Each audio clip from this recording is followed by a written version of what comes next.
My name is Lauren, and I never thought I would be the kind of woman who ends up living in a studio apartment above a garage with nothing but a suitcase and a dying phone battery. But here I am. And before I tell you about the night everything broke open, the night my own mother looked at me like I was a stranger, and my father said the words that still echo in my skull like a hammer on concrete, I need to go back. I need to tell you how I got here. I grew up in a suburb of Atlanta, in a house that looked like every other house on the street. White shutters, a porch swing my mother painted sage green, a lawn my father mowed every Saturday morning at exactly 8 o'clock. They were good parents. I know that sounds defensive, but I have to say it, because what comes next will make you wonder. They were not cruel people. They were just people who loved control more than they loved me. I didn't see it for a long time. I was 24 when I met Marcus. He was 26. He worked in commercial real estate, and he had this way of standing with his shoulders back, like he was always about to shake your hand. Confident, but not cocky. He smiled with his whole face, his eyes crinkled at the corners. He remembered small things, like how I took my coffee and the name of my childhood dog. For the first 6 months, I was convinced I had won the lottery of love. My parents met him at a Sunday dinner. My mother made pot roast. My father wore a colored shirt, which was his way of signaling that a guest mattered. Marcus brought a bottle of wine that cost more than what my parents usually drank. He complimented my mother's garden. He asked my father about his golf handicap.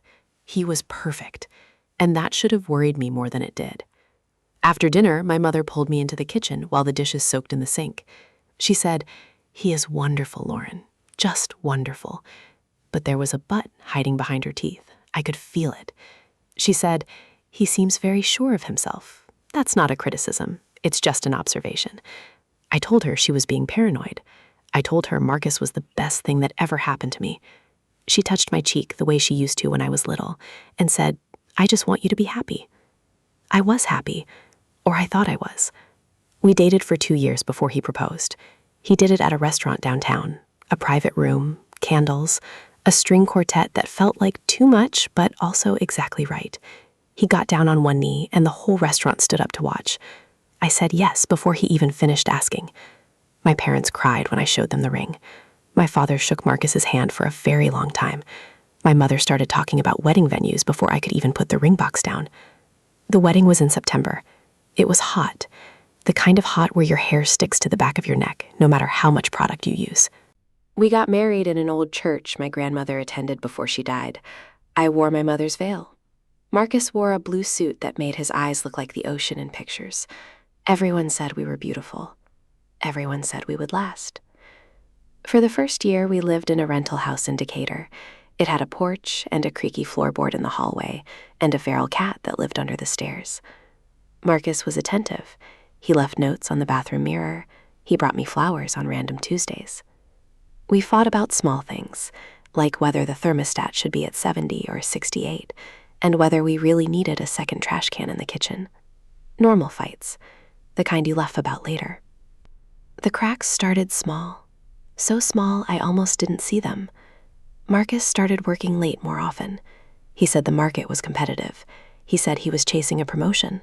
I believed him, because why wouldn't I? He had never given me a reason to doubt him. But then the late nights turned into weekends. The weekends turned into trips. He had to go to Miami for a client. He had to go to Dallas for a closing. He had to go to Chicago for a meeting. I stopped asking details because his answers felt rehearsed. I remember one night in particular. It was February. Cold. The kind of cold that makes your bones ache. Marcus was supposed to be home by 7. He texted at 7:15 saying he was stuck at the office. I made dinner anyway. I set the table. I lit a candle. I sat there for 2 hours, watching the food get cold and the candle burn down to a puddle of wax. He came home at 10:30. He was flushed. His shirt was untucked. He smelled like perfume. Not my perfume. A floral scent I didn't recognize. I asked him about it. He said one of the assistants had hugged him goodbye. He laughed like it was nothing. I laughed too, because I didn't want to be the jealous wife. I didn't want to be the woman who accuses her husband of something terrible when there's a perfectly reasonable explanation. That was my mistake. I was so afraid of being crazy that I let myself be blind. The next 6 months were a slow unraveling.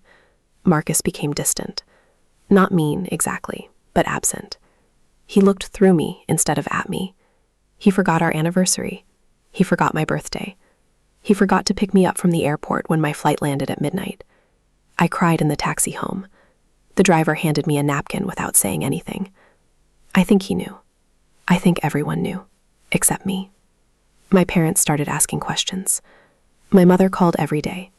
She said, "Are you okay, Lauren? You sound tired." I said I was fine. I said work was stressful. I said Marcus was busy. She didn't believe me. I could hear it in the pauses between her words. But she didn't push. My parents never pushed. They just watched and waited and judged from a distance. The breaking point came on a Thursday. I was off work because I had a dentist appointment in the morning. I came home early. The house was quiet. Too quiet. Marcus's car was in the driveway, but he was supposed to be at the office. I walked inside and heard something. A voice. A woman's voice. Coming from our bedroom. I stood in the hallway for what felt like an hour, but was probably 10 seconds. My heart was beating so hard I could feel it in my throat. My hands were shaking. I pushed the door open slowly, and there he was. Marcus, my husband. The man I married in front of God and my grandmother's veil. He was in our bed with a woman I had never seen before. She had blonde hair and a tan that looked fake. She scrambled for the sheets. He didn't. He just looked at me. His face was weirdly calm, like he had been waiting for this moment, like he had already rehearsed what he was going to say. He said, "Lauren, I'm sorry you had to see this." That was it. Not, "I'm sorry I did it." Not, "I love you." Just, "I'm sorry you had to see this." As if the problem was my presence, not his betrayal. I didn't scream. I didn't cry. I just turned around and walked out. I got in my car and drove.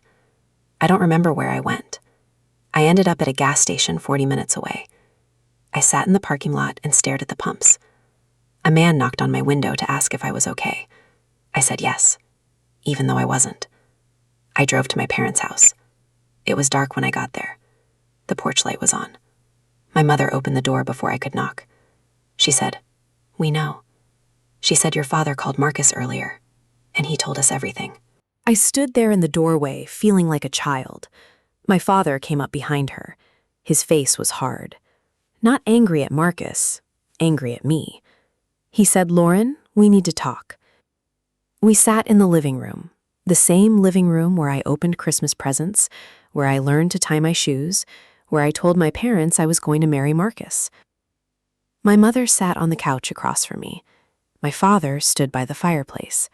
They looked at me like I was a stranger who had broken into their house. My mother spoke first. She said, "We always knew he was too good for you." I thought I misheard her. I said, "What?" She said, "Marcus is a successful man. He has options. You should be grateful he chose you at all." My father nodded along. He said, "Lauren, you need to understand something. You have embarrassed this family. You couldn't keep your husband happy. You couldn't be enough for him. That's on you." I couldn't breathe. I looked at these two people who raised me, who changed my diapers, who drove me to school, who told me I could be anything I wanted to be, and they were blaming me for my husband's affair. They were telling me I deserved it. My father said, "You have 2 days to get out of this house, 2 days to figure out your life. We are not supporting you anymore. We are not enabling your failures. You made your bed, Lauren. Now lie in it." 2 days, 48 hours to pack up my childhood, to find somewhere to go, to figure out who I was without a husband and without parents. I didn't cry in front of them. I refused to give them that satisfaction. I walked upstairs to my old bedroom, the pink walls I picked out when I was 12, the stickers on the mirror, the shelf of trophies from swim team. It all felt like a museum, a display of a girl who no longer existed. I spent that night awake. I called my best friend Chloe. She lived in Nashville. She answered on the second ring. I told her everything, the affair, my parents, the 2 days.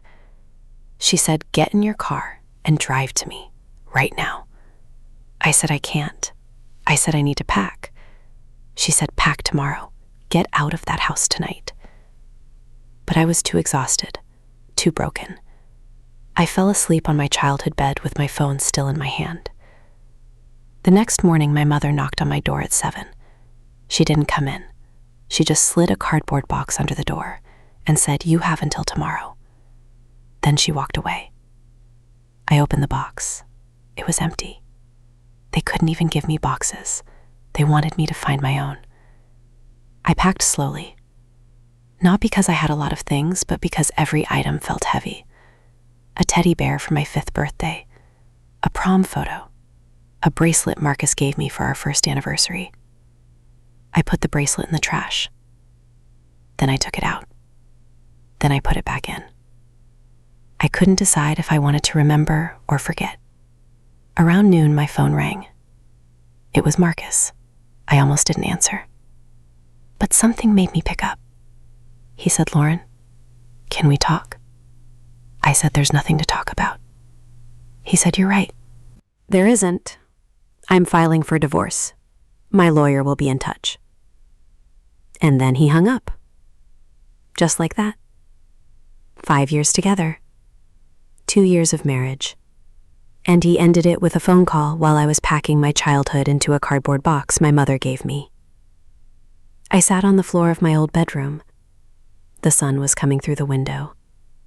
Dust floated in the light. I thought about all the things I was supposed to be. A good daughter. A good wife. A good person.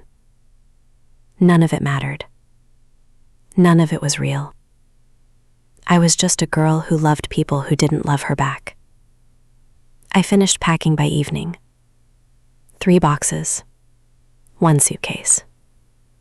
That's all my life amounted to. I carried them downstairs. My parents were in the living room watching television. Some reality show about housewives. They didn't look at me. I said, "I'm leaving." My mother said, "Good." My father didn't say anything at all. I loaded the car. I stood in the driveway for a minute. The porch swing was swinging in the wind. The lawn was freshly mowed. Everything looked so normal, so peaceful. And I was the storm leaving. I drove to a motel. A cheap one off the highway. The kind with flickering lights and thin towels. The man at the front desk didn't ask for ID. He just took my cash and handed me a key. Room 112. The lock was sticky. The carpet smelled like cigarettes and regret. I sat on the bed. The mattress sagged in the middle. And I finally cried. Not Brady crying. Not movie crying. Ugly crying. The kind where you can't breathe and your face hurts and you think you might actually die. I cried for Marcus, for my parents, for the life I thought I had. But mostly I cried for myself, for the woman who let everyone tell her she wasn't enough, who believed them, who never once said, "You're wrong. I am enough. I am more than enough." The next morning I woke up to sunlight and the sound of trucks on the highway.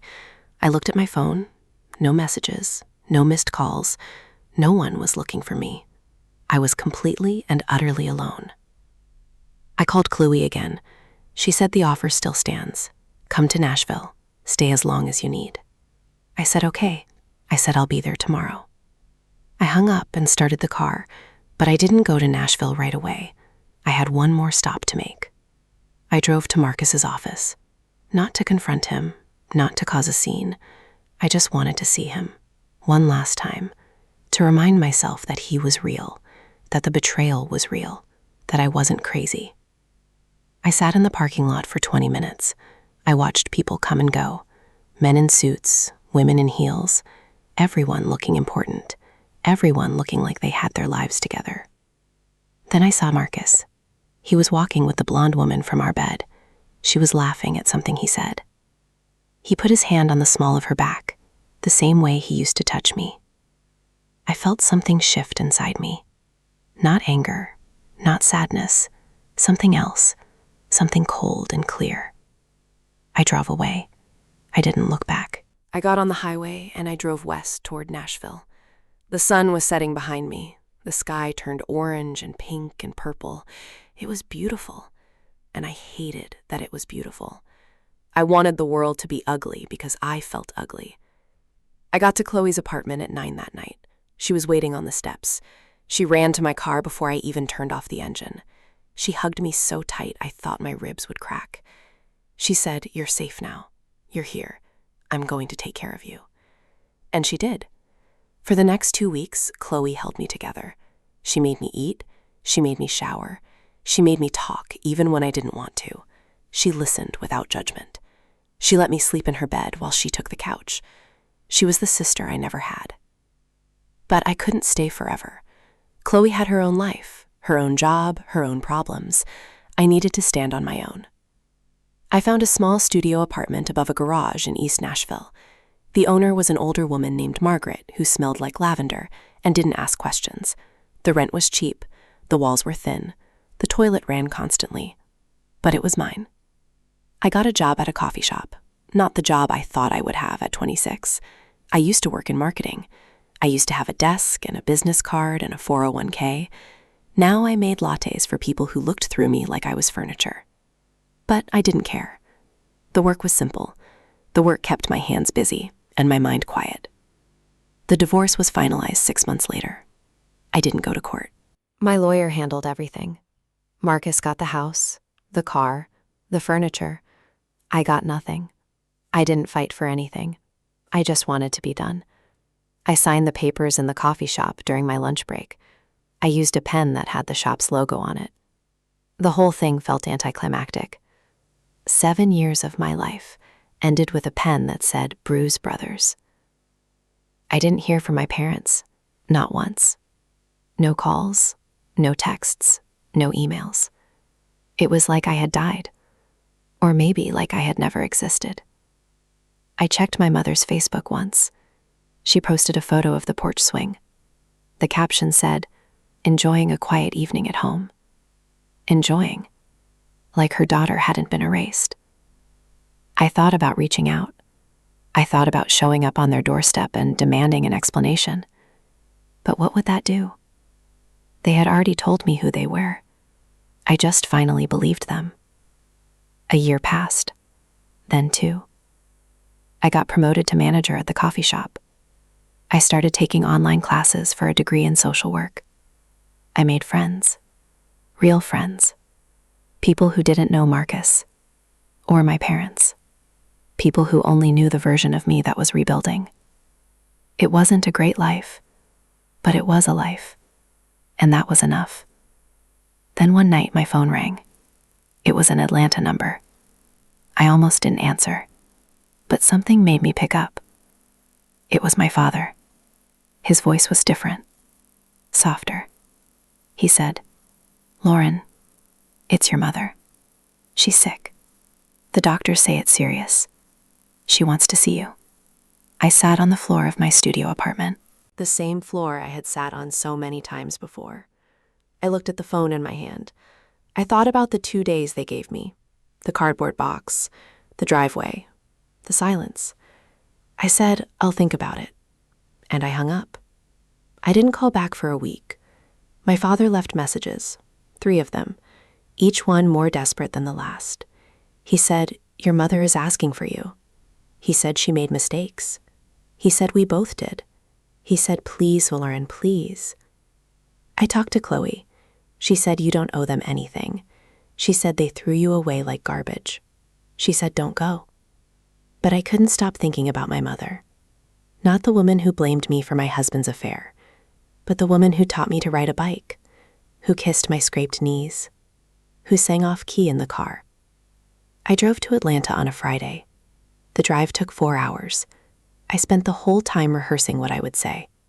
I came up with 100 different scripts. None of them felt right. By the time I pulled into the hospital parking lot, I had decided to say nothing. Just listen. Just see her. And then leave. The hospital was beige and smelled like hand sanitizer. My father was waiting in the lobby. He looked older, thinner. His hair had gone gray. He stood up when he saw me. He said, "Lauren," just my name, like he was tasting it for the first time in years. I didn't hug him. I didn't say anything. I just followed him to the elevator. The ride was silent. The doors opened on the third floor. We walked down a long hallway. Each step felt heavier than the last. My father stopped outside room 317. He said, "She's in there. I'll give you some time." I pushed the door open. My mother was in a bed, tubes and wires everywhere, machines beeping. She looked small, frail, nothing like the woman who stood in the doorway and told me I had 2 days to get out. Her eyes were closed. For a second, I thought she was asleep. Then she opened them. She looked at me. Her lips moved. She said, "You came." Her voice was a whisper, a shadow of what it used to be. I sat in the chair next to her bed. I didn't take her hand. I just sat. She said, "I'm sorry, Lauren. I'm so sorry." I said, "I know." She said, "Your father and I were wrong, so wrong. We thought we were protecting you. We thought cuff love would make you stronger, but we were just cruel. We were just scared."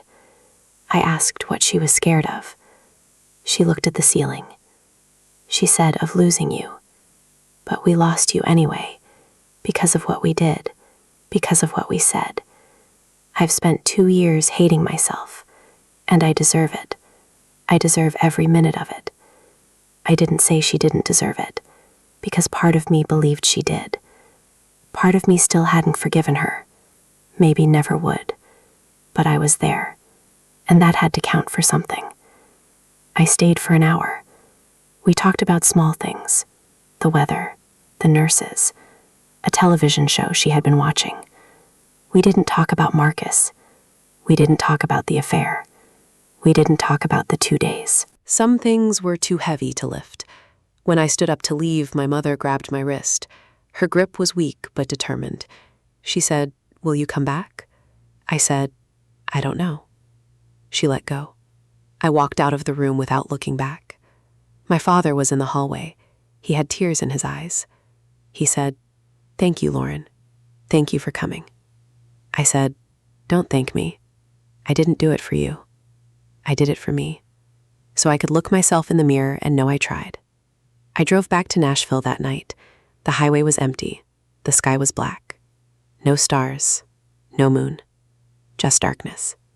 And I thought about forgiveness, what it means, who deserves it, whether it's something you give or something you earn.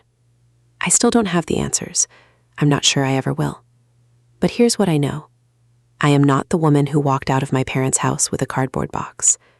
I am not the woman who cried in a motel room because her husband chose someone else. I am not the woman my mother or my father or Marcus tried to convince me I was. I am Lauren. I am 28 years old. I live above a garage in East Nashville.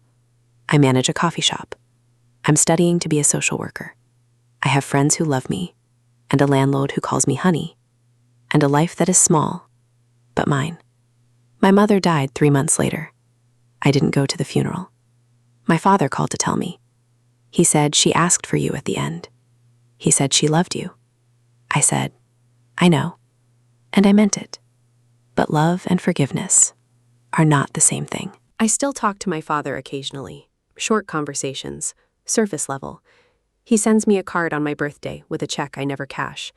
He says he wants to visit. I say, maybe someday. We both know maybe means no. As for Marcus, I heard he got married again. The blonde woman. They have a baby now, a little girl. I wonder what he'll tell her when she's old enough to ask about his first marriage. I wonder if he'll tell her the truth, or if he'll craft a story that makes him look like the hero. It doesn't matter. None of it matters. Because I am not the victim of his story, or my parents' story. I am the author of my own.